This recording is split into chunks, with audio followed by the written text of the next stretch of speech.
নমস্কার সকলকে। অনেক দিন পরে একটা ছোট্ট মিনি ব্লগ নিয়ে তোমাদের সকলের সঙ্গে শেয়ার করতে চলে এসেছি। আজকে সকাল সকাল উঠে স্নান করে আগেই ঠাকুরকে সেবা দিয়ে দিলাম, কারণ কি আজকে সারাদিন প্রচুর কাজ আছে। তারপরে চটপট করে রান্না করতে চলে গেলাম। রান্নায় ছিল অনেক কিছুই, মাছের ঝাল, মাছের মাথা দিয়ে ডাল।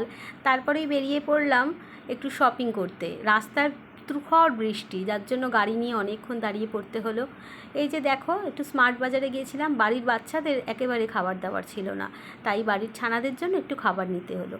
তার মধ্যে তো রয়েছে আমার বড় ছানা, তার জন্য নিয়েছিলাম ললিপপ। সবাই দেখো সেটা, এত বড় বাচ্চা হয়ে ললিপপ খায়। তো বাড়ির বাচ্চাদের খাবারের সঙ্গে ছোটোখাটো বাড়ির জিনিসও কিছু নিয়েছিলাম। তারপর একটু পেট শপে গিয়েছিলাম। তোমরা তো অনেকেই জানো আমার বাড়িতে ডগি রয়েছে, বিল্লু ছানু রয়েছে, তো তাদের সবার জন্যই একটু খাবার নিয়েছিলাম। খাবার আনতে আমি মোটামুটি ওই করোনা মেট্রোর দিকে যাই, যেটা হচ্ছে তোমার বাইপাসের দিকে পড়ে। তো ওখানে যাওয়ার আরও একটা কারণ হচ্ছে খাবারের সঙ্গে একটু 10% ডিসকাউন্ট পাই, আর খাবারের ওখানে অনেক রকম ভ্যারাইটি থাকে। তাই আমরা একটু কষ্ট করে হলেও সেখানে যাই বাচ্চাদের খাবারগুলো আনতে। তো বাচ্চাদের খাবার দাবারগুলো আনা হয়ে গেছে। এইবারে আমি হাত মুখ ধুয়ে রেস্ট নিয়ে খাবার দাবারগুলো গুছিয়ে নিলাম, একটু গুছিয়ে টুছিয়ে নিয়ে চলে যাব এবারে ডোডোকে খাওয়াতে।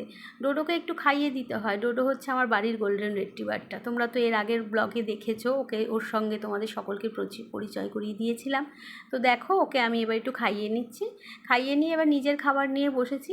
সকালবেলা তো রান্না করে বেরিয়েছিলাম, মাছের ঝাল করেছিলাম, ডাল করেছিলাম, তো সেটা দিয়ে একটু লাঞ্চটা সারছি।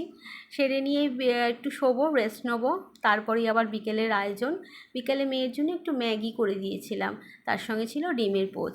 তারপরে নিজের ফোনটা নিয়ে একটু বেরিয়েছিলাম সারাতে। তাই মেয়ে বলল রাতের রান্নাটা আমি করছি। তো আমার মেয়ে টুকটাক করে এখন অনেক রকম রান্নাই শিখে গেছে। তো রাতের এগরোলটা মেয়েই বানালো। তো আমি বেশ মজা করে খেয়েছিলাম, ভালোই বানিয়েছিল। দেখো তোমরা, ধৈর্য ধরে অনেকক্ষণ ধরেই বানিয়েছিল।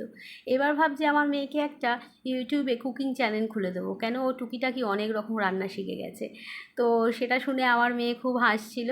তো আমি ভাবলাম চলো তোমাদের সঙ্গে এইটুকুটা শেয়ার করি। অনেক দিন তোমাদের সঙ্গে কোনো ব্লগ দেওয়া হয় না সময়ের অভাবে।